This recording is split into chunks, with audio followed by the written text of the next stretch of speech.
Habíamos estado viendo los dos relatos de la creación del Génesis. Capítulo 1, tradición sacerdotal. Ya recuerdan que en el Pentateuco hablábamos de varias tradiciones, la sacerdotal, la elohista, la yavista. Este primer relato del Génesis corresponde a la tradición sacerdotal. Este primer relato, pues, lo que intenta hacer es darnos una descripción teológica del origen del mundo. El mundo tal como lo concebían ellos, como lo conocían ellos. Esta es la cosmovisión del antiguo pueblo hebreo, prácticamente la misma cosmovisión de los pueblos mesopotámicos, del pueblo sumerio. Y el relato del Génesis lo que nos está relatando es el inicio de este mundo, la interpretación teológica de cómo inicia este mundo, que era lo que ellos conocían, lo que ellos sabían, lo que hasta ese momento era lo que la ciencia había descubierto. Entonces tenemos el firmamento del que habla el Génesis, tenemos las aguas por encima del firmamento que se separan, las aguas debajo del firmamento. Cuando se separan las aguas, se forman los océanos, se forma la tierra, los continentes. Dentro del firmamento podemos ver las estrellas, la luna, el sol, que son los luceros, los fundamentos de la tierra, los fundamentos del cielo, el gran abismo, el Seol o Sheol, que es el lugar de la muerte, el lugar de los muertos, la puerta de los cielos que están encima del cielo, y Dios. Esta es la cosmovisión que ellos tenían, así es como veían el universo. Y esto es lo que nos está tratando de relatar el Génesis. ¿Cuál es el origen de este mundo? De manera que lo que le va a interesar al autor del Génesis es el relato teológico, no el relato científico. Y el relato teológico, lo que Dios quiere transmitir es que en el principio creó Dios el cielo y la tierra, los cielos y la tierra. En primer lugar, que hubo un principio. Si hay un principio, el tiempo comienza. El universo, el mundo, comienza a existir. Contrario a lo que las filosofías comúnmente creían, que el universo, que el mundo era eterno, que siempre había existido, que no había un principio y por lo tanto no iba a haber un final, ¿verdad? Pero que siempre ha existido el mundo era lo que se creía normalmente. Aquí la revelación es que hay un principio, que todo tiene un comienzo, y en ese comienzo de la historia, del tiempo, de todo lo que existe, creó Dios el cielo y la tierra. Es decir, todo lo que existe, el universo, la realidad que conocemos, es el cielo y la tierra. Para los pueblos antiguos, el cielo y la tierra era todo. Es todo lo que existe, todo lo que podían ver, lo que ellos conocían, pues es eso. El cielo y la tierra, donde está el sol, la luna, las estrellas, todo. En esa esfera que vimos ahorita, donde hay un plano, ¿va? Porque a pesar de que ellos creían en esa esfera, pues hay un plano circular, que es la tierra y los océanos.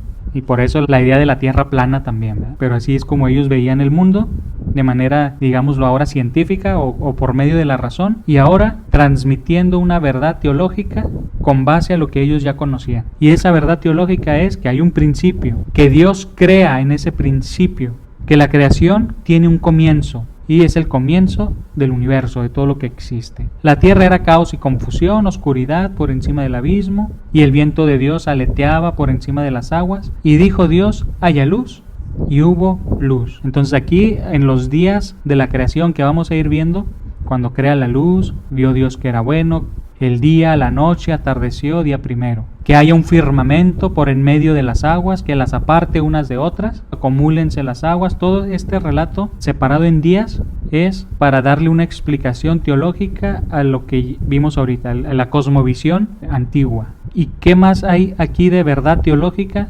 Dijo Dios y se hizo. Es decir, la creación es una obra del poder de la palabra de Dios, el poder de la palabra creadora de Dios. Todo lo que existe, existe por el poder de la palabra creadora de Dios. Dios crea con su palabra. Y van avanzando los días hasta llegar al sexto día, donde culmina con el origen del ser humano. Creó Dios, pues, al ser humano a imagen suya. A imagen de Dios lo creó, macho y hembra los creó. Entonces aquí es la culminación de la creación, de lo más top, lo mejor de la creación de Dios, como se corona la creación de Dios con la creación del ser humano a su imagen y semejanza. Y los bendijo Dios con estas palabras: sed fecundos, multiplicaos, henchid la tierra, sometedla, mandad en los peces del mar y en las aves del cielo y en todo animal que repta sobre la tierra, que se arrastra sobre la tierra.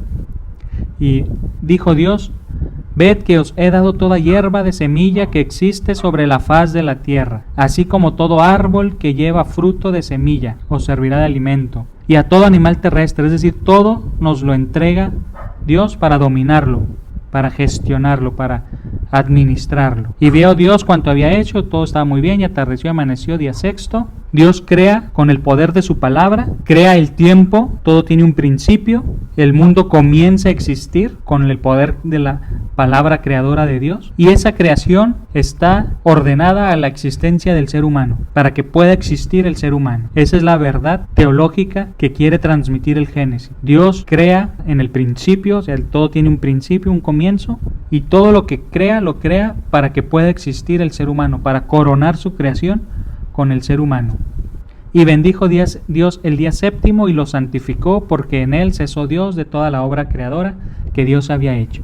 Entonces aquí está la huella sacerdotal de este relato, de esta tradición, ¿no? Porque este relato lo que quiere hacer ver es que en el momento de la creación también Dios descansó, y por eso, como Dios descansó, entonces ellos también descansan el día séptimo, ¿no? El día de descanso, y es un día santo. Dios bendijo el día séptimo, el sábado, y lo santificó. Este es el remate sacerdotal del relato de la creación. Y ahí termina el primer relato de la creación. Luego, este es un conector, ¿verdad? que luego un compilador va a introducir para unir los dos relatos, que dice: esos fueron los orígenes del cielo y la tierra cuando fueron creados. El día en que Yahvé Dios, el Señor Dios, hizo la tierra y el cielo, no había aún en la tierra arbusto alguno del campo. ¿Qué estamos viendo aquí? Que comienza otro relato. Esta ya es otra tradición, ¿verdad? La tradición ya vista. Ya no es el relato de la creación, de la tradición sacerdotal, sino el relato de la creación de la tradición ya vista. Y si se fijan, aquí va a ser diferente. En el primer relato vimos que Dios creó al ser humano a imagen y semejanza suya, macho y hembra los creó. Crea a los dos al mismo tiempo, como una sola especie, al mismo tiempo hombre y mujer. Y aquí en este segundo relato de la creación vemos que Dios crea al hombre con polvo del suelo, es el Adán, e insufló en sus narices aliento de vida y resultó el hombre un ser viviente.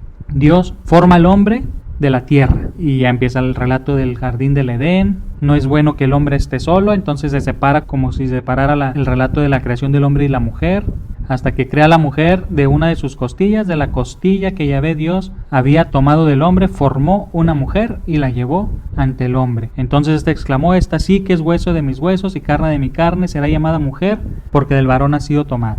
Prácticamente lo que está diciendo es: será llamado varona, porque del varón ha sido tomada. Pero en el hebreo, pues sí es Isha. Isha significa mujer, que es tomada del Ich, que es el varón. Y culmina el relato de la creación con el hombre y la mujer como uno solo, donde la mujer se separa del hombre. Y veíamos también la relación con los mitos antiguos de que la costilla es el costado, de otros mitos donde los dioses separan al ser humano, que eran el hombre y la mujer pegados, y los separan, y ellos por eso buscan siempre reencontrarse con su otra mitad.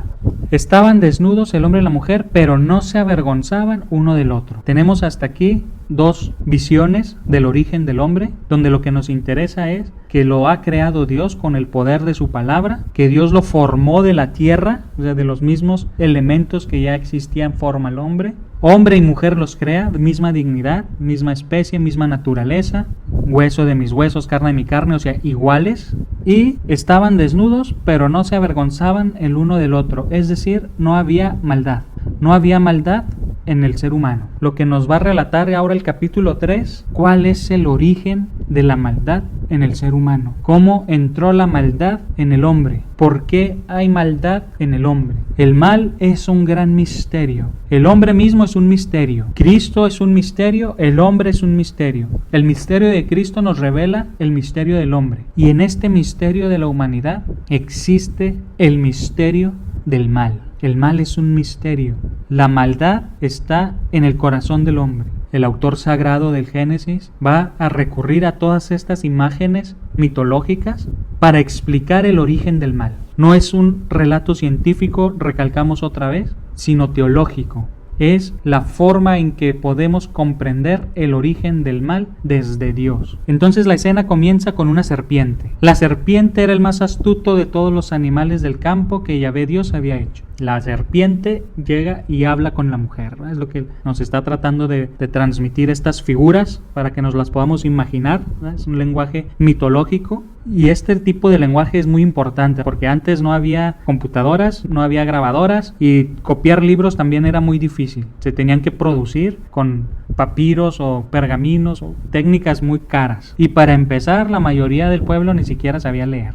O sea, los escribas, los maestros de la ley son los que sabían leer, los que se dedicaban a aprender a leer y a copiar todos estos relatos. Pero para que el pueblo se los pudiera aprender, se utilizan estas figuras. Tienen mucho que ver con la imaginación, con la mitología, tienen su razón de ser en que queden en la memoria y en el corazón del pueblo, que no se les olvide. Este tipo de historias es muy fácil que nos las aprendamos de memoria. Si fuera otro tipo de discurso, pues los niños no se lo aprendían, los papás no se lo aprendían y no se transmite de generación en generación. Entonces, dicho lo anterior, podemos comprender por qué empieza el autor con todas estas figuras.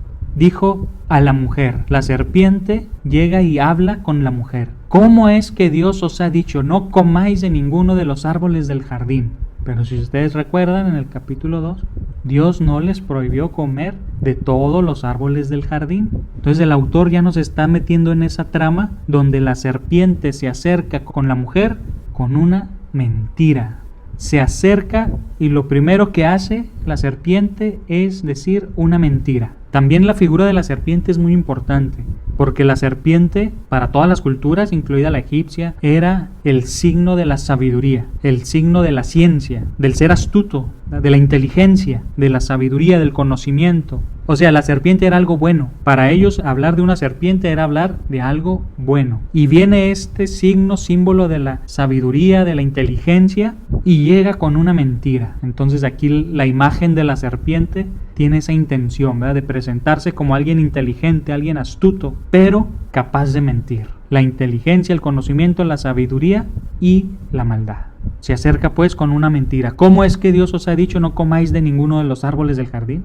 Respondió la mujer a la serpiente, ¿podemos comer del fruto de los árboles del jardín? O sea, la mujer se defiende, ¿verdad? O sea, no es cierto que Dios nos ha prohibido comer el fruto de todos los árboles del jardín. Entonces la mujer entra en diálogo con esta serpiente y se defiende. Le dice, más del fruto del árbol que está en medio del jardín, ha dicho Dios, no comáis de él, ni lo toques, porque de cierto moriréis.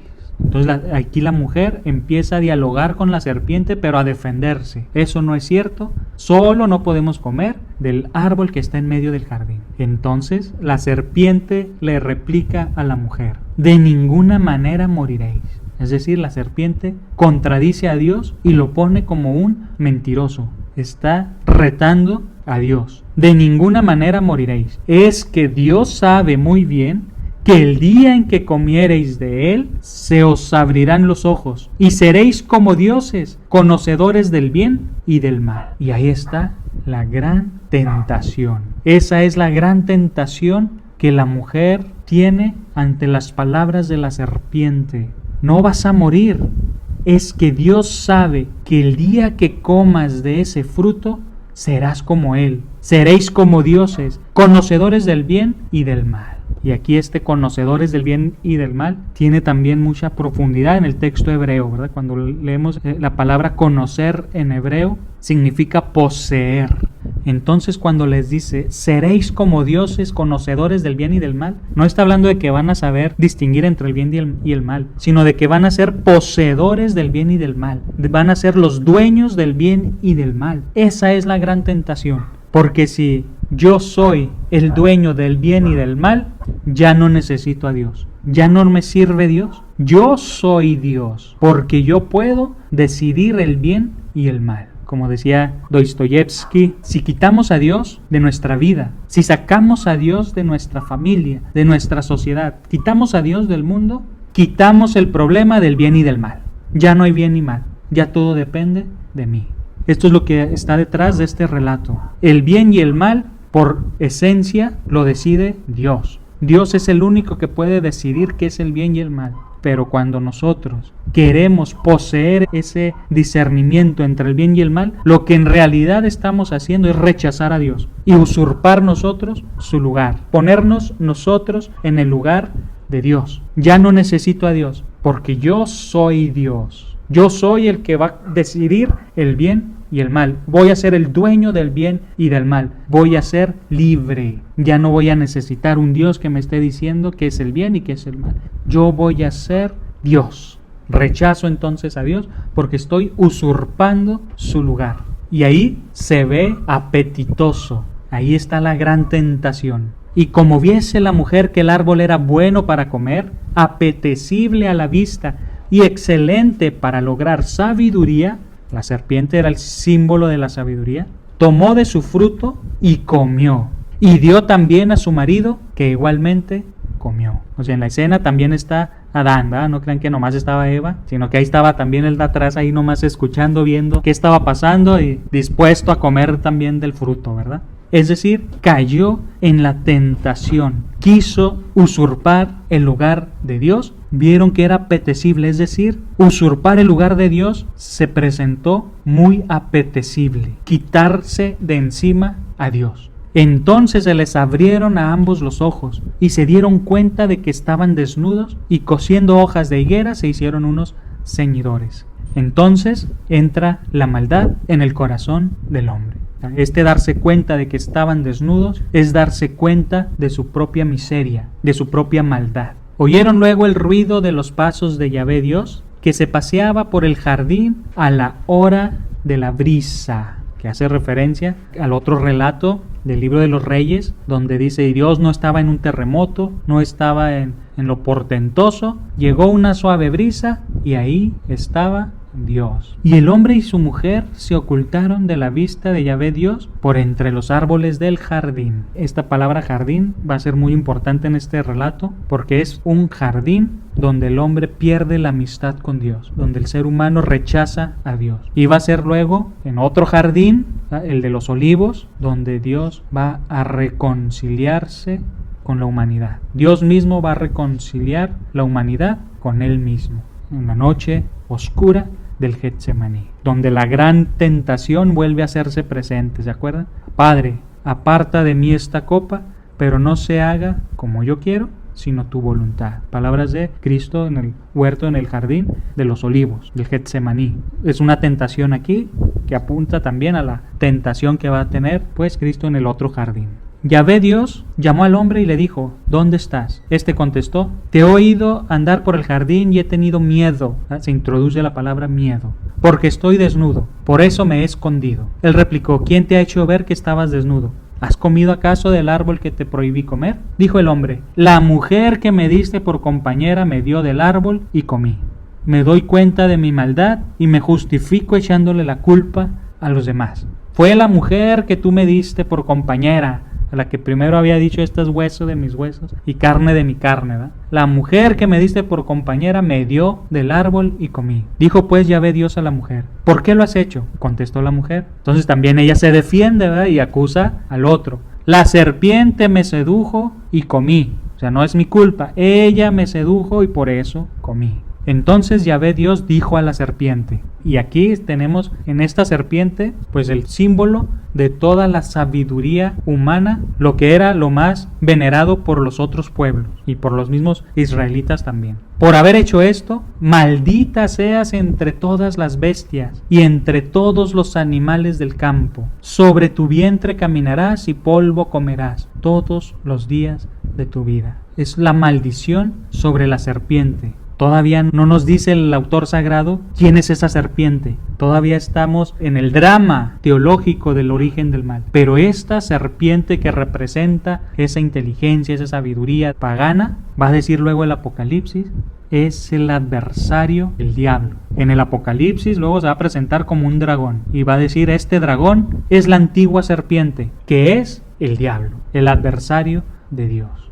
Y entonces Dios maldice a la serpiente. El lector todavía no sabe, pero nosotros ya sabemos que va a ser Satanás. Y luego viene una profecía que también es llamada el primer evangelio. Este versito de Génesis 3:15 también se conoce como el primer evangelio o el protoevangelio. La primera gran profecía, la primera buena noticia. ¿Qué es evangelio? Una buena noticia. Aquí está la primera buena noticia. Enemistad pondré entre ti y la mujer, entre tu linaje y su linaje. Él te pisará la cabeza, mientras acechas tú su calcañar, su talón. Este versito: enemistad pondré entre ti y la mujer, entre tu linaje y su linaje, es una profecía que se va a cumplir plenamente en la venida de Cristo, cuando Dios irrumpe en la historia, haciéndose solidario con nosotros, haciéndose uno de nosotros, haciéndose hombre. Enemistad pondré entre ti y la mujer. Aquí hay un enemigo, que es la serpiente, y una mujer, Eva. El enemigo es la serpiente, la mujer es Eva. Hay enemistad entre Eva y la serpiente, entre tu linaje y su linaje, es decir, la descendencia de la serpiente y la descendencia de la mujer. Él te pisará la cabeza. ¿Cuál él? Pues el linaje de la mujer, mientras acechas tú su talón. Esto se vuelve a repetir en el Apocalipsis, ¿verdad? Como hemos dicho, el dragón queriendo morder el talón de la mujer. Pero pues aquí si nos fijamos en la traducción, por ejemplo, al griego de la Septuaginta, pero traducida al español obviamente, vamos a notar una pequeña diferencia. Fíjense en el versículo 15, en el texto griego, bueno, esta es una traducción al español, pero del texto griego, esta es traducción al español del texto hebreo. En la versión griega dice: y enemistad pondré entre ti y entre la mujer, y entre la simiente suya y entre la simiente de ella. Ella te quebrantará la cabeza y tú le quebrantarás el calcañar.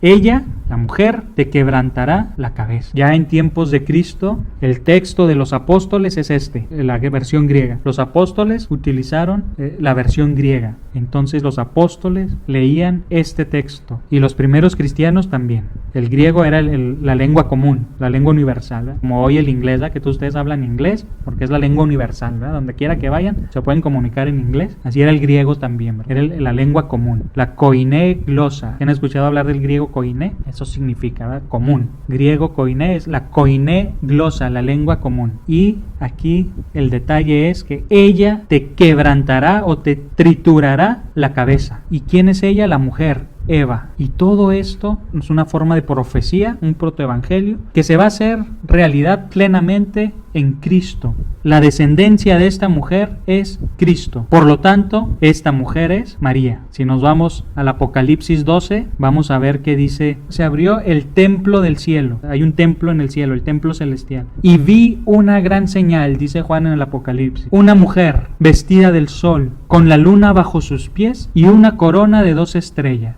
¿Se acuerdan de esa parte? Y esa mujer es la que tritura la cabeza del dragón, que es la antigua serpiente. Una mujer vestida del sol, con la luna bajo sus pies y una corona de 2 estrellas. ¿Qué mujer está viendo el apóstol Juan? A María. Bueno, no estaba viendo a la Virgen de Guadalupe, pero algo muy similar seguramente a la Virgen de Guadalupe. Una mujer vestida del sol, la luna a sus pies, coronada de estrellas. Esto es lo que nos dice el Apocalipsis 12. Y esa mujer pisoteará, quebrantará, triturará la cabeza del dragón. Es el cumplimiento de esta profecía. Por eso todos los padres de la iglesia siempre han visto en María la nueva Eva. María es la nueva Eva. Esto lo pueden ver incluso en la traducción latina. Aquí tenemos también la Vulgata. Si se fijan cómo traduce San Jerónimo: ipsa conteret caput tum. Ipsa significa ella. Ipse es masculino, ipsa es femenino. Ella, conteret, triturará o aplastará, caput tum, tu cabeza. Caput es cabeza, tum es tuya. Ipsa conteret caput tum. Esta frase es muy famosa, la van a ver a lo mejor hasta en obras de arte y cosas así, ¿no? Ipsa conteret caput tum. Ella triturará o aplastará tu cabeza. Toda la tradición cristiana, de hecho, siempre ha leído aquí ella, la mujer. Las nuevas versiones de la Biblia pues ya dicen él, porque las nuevas versiones ya no traducen ni del griego ni del latín, sino directamente del texto hebreo, y el texto hebreo dice él. Pero esta tradición es más cristiana, se remonta a la Septuaginta. De hecho, muchos estudiosos van a decir que en realidad la traducción de la Septuaginta, la traducción griega, está inspirada por Dios, porque todas las profecías cristianas tienen sentido pleno en el texto griego. Si se acuerdan también de la Virgen concebirá y dará a luz un hijo, esa profecía, y será llamado el Emmanuel, Dios con nosotros. En el texto hebreo dice doncella, pero en el texto griego dice virgen. También la antigua tradición de que la Septuaginta tiene su origen en 70 sabios judíos que se fueron por separado a traducir toda la Biblia del Antiguo Testamento y que cuando se juntaron, por milagro de Dios, todos habían traducido lo mismo, ¿no? Bueno, esta es una leyenda, no es que en realidad así haya pasado, pero con esta leyenda lo que estaban tratando de decir es que esta versión de la Sagrada Escritura es inspirada por Dios, ¿verdad? La Septuaginta. Y de hecho nuestro texto canónico en realidad es el latino, ¿verdad? En latín. Para nosotros como católicos, el canon es el texto latino. ¿Sí sabían eso? Este es nuestro texto oficial, la Vulgata Latina. Y continúa pues el relato con las maldiciones, ¿verdad? Que ya sabemos, castiga a la mujer, castiga a Adán, los expulsa del jardín. Lo que Dios nos está queriendo decir es que la maldad en el corazón del hombre entró por la tentación de la serpiente en la que caímos. ¿Cuál fue esa gran tentación? Querer usurpar el lugar de Dios, querer quitar a Dios y ponernos a nosotros como dioses. Ese fue nuestro gran pecado del origen y lo sigue siendo hoy, ¿verdad? También hoy nosotros queremos usurpar el lugar de Dios, queremos decidir el bien y el mal mediante políticas, estructuras sociales, leyes, reformas y todo lo que quieran. Queremos decidir el bien y el mal. Y cuando nosotros decidimos entre el bien y el mal, pues lo echamos todo a perder, ¿verdad? Como dice otra parte de la Escritura, le llamamos bien al mal y mal al bien. Pongo ante ti el bien y el mal, la vida y la muerte. ¿Qué es el bien? La vida. ¿Qué es el mal? La muerte. Pero no nada más nos hace libres para elegir, sino que inmediatamente después nos da un consejo. Elige el bien para que vivas. Y la libertad podríamos decir que consiste en elegir entre el bien y el mal. Después también, aquí Génesis nos está diciendo que entró la maldad por la tentación del diablo. Y en el libro de la sabiduría va a empezar diciendo así, va basándose en el Génesis, el libro de la sabiduría va a decir también, por la envidia del diablo entró el pecado en el mundo. Después, San Pablo, inspirado por Dios, va a ir más allá. Dice el apóstol San Pablo, porque por un solo hombre entró el pecado en el mundo, y por el pecado la muerte. Entonces, para San Pablo ya es la maldad del hombre la que introduce la muerte en el mundo, la que introduce el pecado en el mundo. Aquí en el libro de sabiduría es la envidia del diablo, es el diablo el que tienta y el que hace que entre la maldad en el hombre. Para San Pablo, la maldad entra en el mundo por el hombre. Por eso otros pensadores también van a decir, si el diablo, si el demonio es algo, es el hombre abandonado a todo su poder de destrucción. En este sentido de San Pablo de decir, la maldad entró por el hombre. El hombre es el que pecó. La tentación ahí estaba, la envidia del diablo ahí estaba, pero el hombre libre es el que ha elegido el mal.